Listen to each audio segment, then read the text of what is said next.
하나님께서는 하나님의 뜻을 펼치시기 위해서 세우기도 패하기도 하십니다.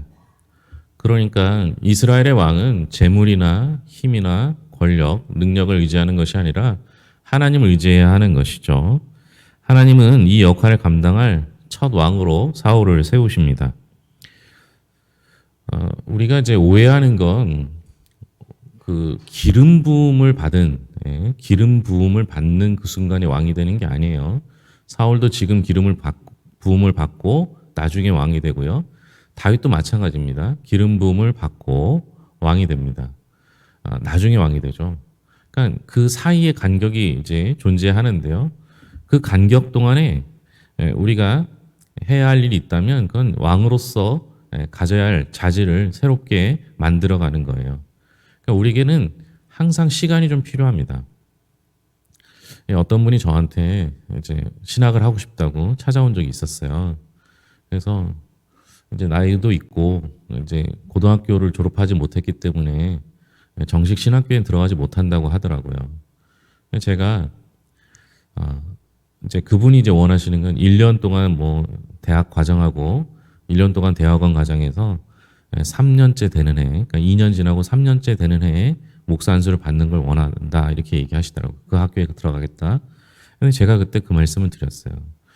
단 1분을 하고 단 1시간을 한다 할지라도 하나님께서 원하시는 것은 제대로 하는 거다. 그래서 고등학교 검정고시를 치르시고 학부 4년을 하시고 대학원 3년을 하시고 저희는 이제 2년 동안 그 교육 경험이 있어야지 목사 안수를 받을 수 있거든요. 그러니까 최소 좀 더 빨리 하는 과정이 있다면 최소 8년, 최대 뭐 그 이상은 뭐 이제 고시를 봐야 되니까요. 근데 그 과정이 제가 생각하기에는 그 정식 과정이 중요해서가 아닙니다. 그 시간 동안 빚어져 가는 거거든요. 그래서 여러분 우리가 하나님 앞에 시간을 둔다는 것, 하나님께서 우리에게 시간을 주신다는 건 준비의 의미일 수 있어요. 그러니까 하나님 앞에서 헛된 시간은 없음은 뭐 인정하시잖아요. 그러니까 하나님께서 나를 이렇게 기름 부음을 하시고 그 후에 왕이 되게 하시는 이 과정이 필요하다면 그건 하나님께서 그렇게 만들어 가시기 위함이죠. 그 과정이 사실은 오늘 말씀에도 녹여져 있습니다. 이제 사울이 전혀 생각하지 못했는데 사무엘이 그를 기름 부음하고요, 기름 붓고 왕으로 세워질 것을 이야기를 하죠. 믿지 못할 수 있으니까 그에게 3가지 징조를 이야기해 줍니다. 2절부터 6절인데요. 첫 번째 징조 한번 볼까요? 2절입니다. 10장 2절입니다. 내가 오늘 나를 떠나다가 베냐민 경계에 모실 곁에서 2 사람을 만나니니 그들이 내게 이르기를 내가 찾으러 갔던 암나기들을 찾은지라. 내 아버지가 암나기들의 염려는 놓았으나 너희로 말미암아 걱정하여 이르되 내 아들을 위하여 어찌하리요 하더라 할 것이요. 첫 번째 징조는 나엘의 묘실 곁에 만난 2 사람에게 암나기에 대한 이야기를 들을 수 있는 거예요. 2번째 징조는 이제 3절과 4절인데요. 같이 읽겠습니다. 내가 거기서 더 나아가 다볼 상수리 나무에 이르면 거기서 하나님을 배우려고 베델로 올라가는 3 사람을 만나리니 한 사람은 염소 새끼 셋을 이끌었고 한 사람은 떡 3덩이를 가졌고 한 사람은 포도주 한 가죽 부대를 가진 자라. 그들이 내게 문안하고 떡 2덩이를 주겠고 너는 그의 손에서 받으리라. 그러니까 2번째는 베델로 올라가는 3 사람과 문안하고요. 그 사람들 중에서 떡 2덩이를 이제 받게 되는 거죠. 3번째 징조 5절과 6절입니다. 그 후에 내가 하나님의 산에 이르리니 그곳에는 블레셋 사람들의 영문이 있느니라. 내가 그리로 가서 그 성읍으로 들어갈 때 선자의 무리가 산당에서부터 비파와 소고와 저와 수금을 앞세우고 예언하며 내려오는 것을 만날 것이요. 내게는 여호와의 영이 크게 임하리니 너도 그들과 함께 예언을 하고 변하여 3 사람이 되리라. 3번째 징조는 뭐예요? 선지자의 무리를 만나고 사울에게도 여호와의 영이 크게 임해서 그들과 함께 예언하고 변하여 3 사람이 된다. 이 3가지 징조를 이야기합니다. 이 3가지 내용이 무슨 의미를 담았는가 이것보다 더 중요한 게 뭐냐면 아주 구체적이라는 거예요. 하나님께서 사울에게 말씀하시고자 할 때 내게 구체적으로 말씀해 주신다라는 겁니다.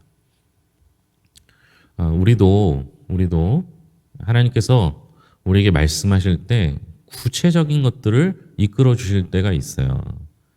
그러니까 하나님께서는 이렇게 우리에게 믿음을 주시려고 이런 구체적인 일들을 이루어 가십니다.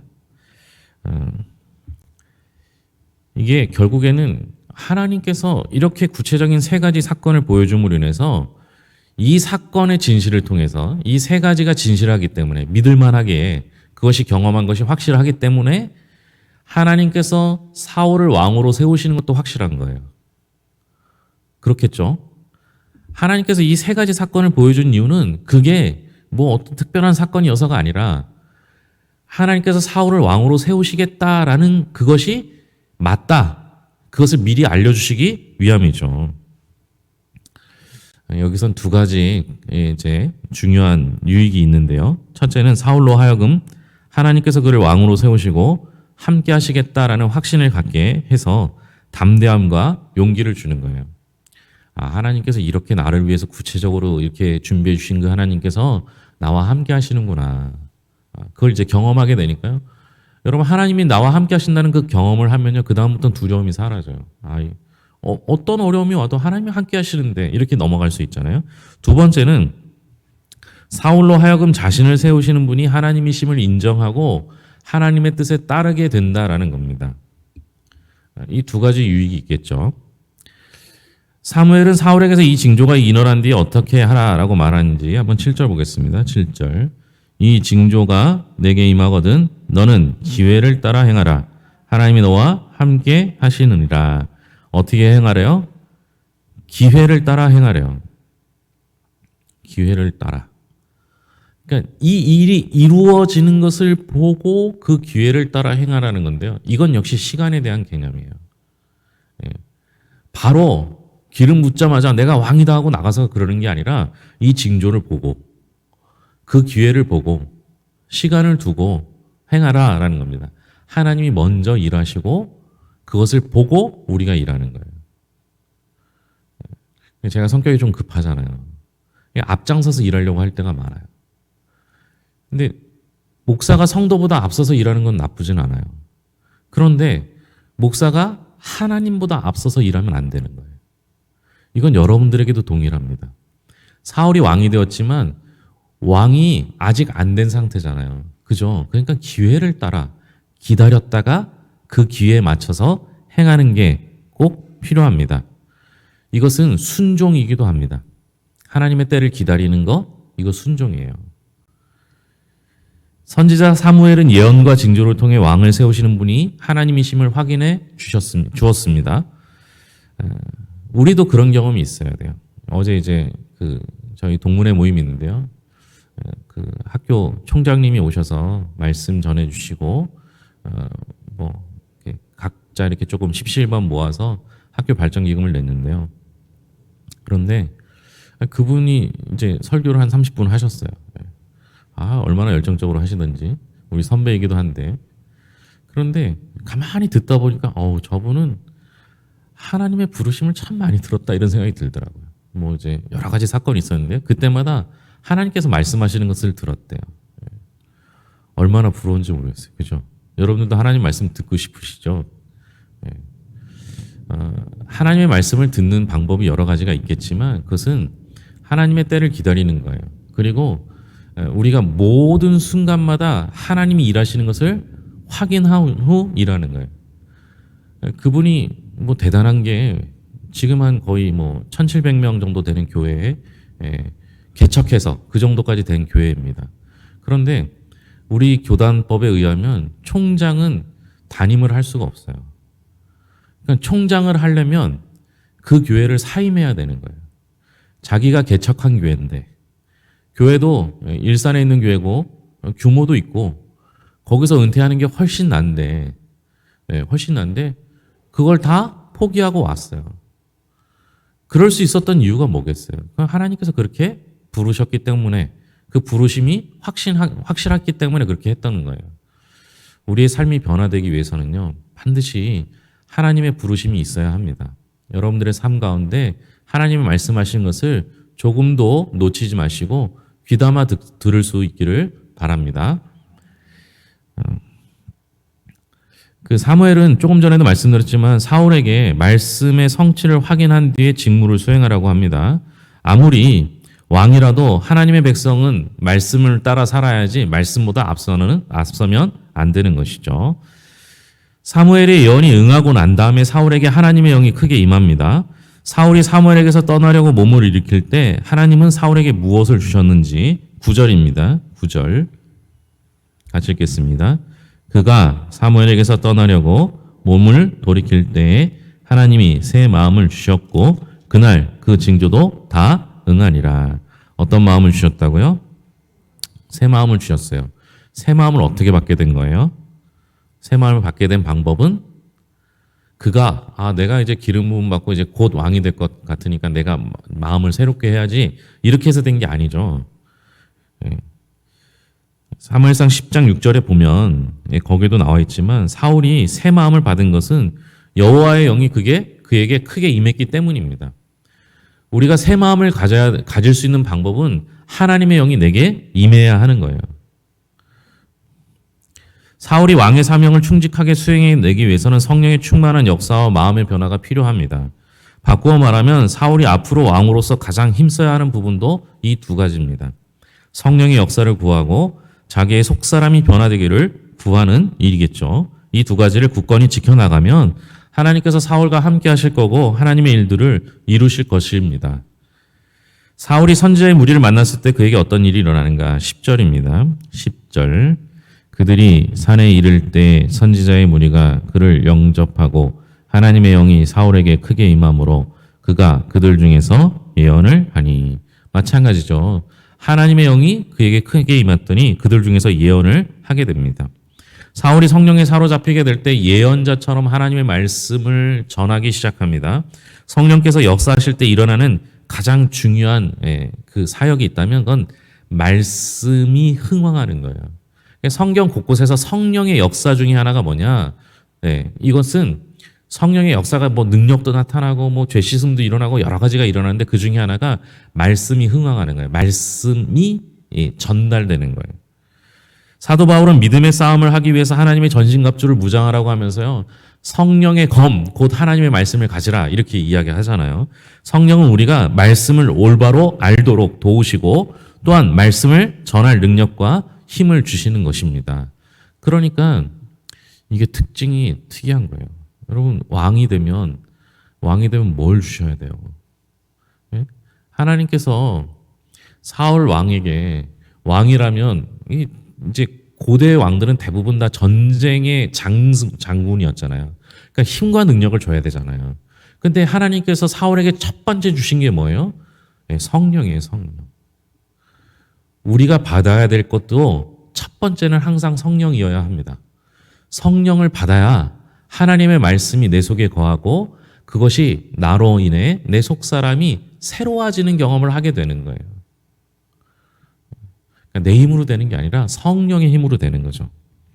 사울은 사무엘과의 일에 대해 숙부에게 뭐라고 하는지 16절 한번 보겠습니다. 16절 사울이 그의 숙부에게 말하되 사무엘이 말하던 나라의 일은 말하지 아니하니라. 그러니까 숙부가 사무엘 만나서 뭐 했어? 이렇게 물어봤을 때 이 사울이 암나기에 대해서 얘기해 준 걸 들었고 해결해 된 것. 그렇지만 사무엘이 말한 이스라엘 나라에 대해서는 이야기하지 않은 거예요. 기름 부으면 왕이 되는 겁니다. 그러니까 다른 사람도 아니고 이스라엘 최고 지도자인 사무엘이 기름 부음을 했으니까 이건 그냥 되는 거예요. 그러면 얘기해도 되는데 사울은 여기서 신중한 태도를 보입니다. 우리가 하나님의 말씀이 내게 이루어지는 것도 이제 뭐 볼 때가 있겠죠. 그런데 그것이 확실하게 내게 말씀하시고 그 후에 이루어질 때가 있거든요. 그럴 때 하나님이 이루실 때까지 좀 기다리는 것도 필요해요. 말하고 싶고 자랑하고 싶을 수도 있어요. 집에 가서 나 이제 왕이 됩니다. 이렇게 얘기할 수도 있을 거예요. 그런데 그것보다 더 중요한 게 왕이 되는 거거든요. 기름 부음 받고 시간이 지나서 나중에 왕이 될 때까지 그 사실을 잘 지켜야 되는 거예요. 그런데 그럼 사울은 어떻게 이렇게 했을 수 있을까?